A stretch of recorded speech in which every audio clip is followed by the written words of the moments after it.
कालबेलिया समाज नाथ संप्रदाय के अंतर्गत आता है और नाथ संप्रदाय के लोगों को भगवान शिव का वंशज माना जाता है।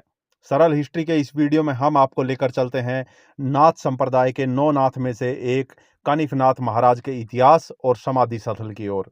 महाराष्ट्र की सह्याद्री पर्वत श्रृंखला में गर्भगिरी पर्वत से बहने वाली पोनागिरी नदी के पास ऊंचे किले पर मढ़ी नामक गांव बसा हुआ है और यही है इस महान संत की समाधि। नमस्कार, मेरा नाम विनोद यादव है और आप देखना शुरू कर चुके हो आपका अपना सरल हिस्ट्री चैनल, जहां आपको आपके इतिहास से रूबरू कराया जाता है। दोस्तों, मढ़ी नामक गांव के इस किले पर श्री कानिफनाथ महाराज ने 1710 में फाल्गुन मास की वैध पंचमी पर समाधि ली थी, जहां लाखों श्रद्धालुओं की आस्था बसी हुई है। इस किले के 3 प्रवेश द्वार हैं। कहा जाता है कि यहाँ की रानी येसुबाई ने कानिफनाथ महाराज से अपने पुत्र छत्रपति साहू महाराज की औरंगजेब बादशाह की कैद से रिहाई के लिए मन्नत मांगी थी और जब उनकी रिहाई हो गई तो मन्नत पूरी होने पर उन्होंने मंदिर व इस किले का निर्माण कराया था।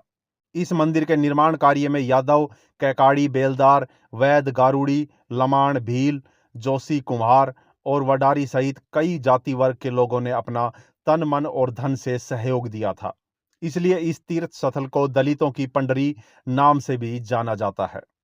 यहाँ के कई समुदाय श्री कानिफनाथ महाराज को कुल देवता के रूप में पूजते हैं। इस जिले के गर्भगिरी पर्वत पर श्री कानिफनाथ महाराज के साथ ही गोरक्षनाथ, मछिंद्रनाथ, गहनीनाथ और जालिंदरनाथ महाराज की भी समाधियां बनी हुई हैं। दोस्तों, कहा जाता है कि कानिफनाथ महाराज हिमालय में हाथी के कान से प्रकट हुए थे।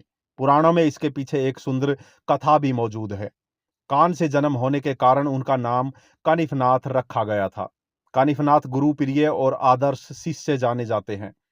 कानिफनाथ महाराज ने बद्रीनाथ में भागीरथी नदी के तट पर 12 वर्ष तक कठोर तपस्या की, कई वर्ष जंगलों में गुजार कर योग साधना की। उसके पश्चात उन्होंने दीन दलितों को अपने उपदेशों के माध्यम से भक्ति मार्ग पर प्रशस्त होने की भावना जागृत की।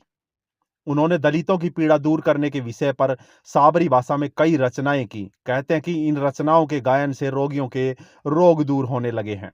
आज भी लोग अपने कष्ट निवारण के लिए महाराज के द्वार पर चले आते हैं। डालीबाई नामक एक महिला ने नाथ संप्रदाय में शामिल होने के लिए श्री कानिफनाथ महाराज की कठोर तपस्या की थी। फाल्गुन अमावस्या के दिन डालीबाई ने समाधि ली थी। समाधि लेते समय कानिफनाथ ने अपनी शिष्या को खुद प्रकट होकर दर्शन दिए थे। इसी समाधि पर कालांतर में एक अनार का वृक्ष उगाया। कहते हैं कि इस पेड़ पर रंगीन धागा बांधने से भक्तों की सारी मनोकामनाएं पूरी हो जाती हैं। आज भी मंदिर परिसर में गांव की पंचायत लगती है, जहां लोगों के आपसी झगड़ों को न्यायपूर्वक सुलझाया जाता है। इसलिए इस तीर्थ क्षेत्र को सर्वोच्च न्यायालय समझा जाता है। कानिफनाथ को कनिफनाथ, कनिफानाथ, कनियावनाथ, कृष्णपादनाथ, काननाथ आदि नामों से भी जाना जाता है। तो दोस्तों, आपने अभी देखा श्री कानिफनाथ महाराज के इतिहास को। आपको ये वीडियो कैसा लगा हमें कमेंट में जरूर बताना।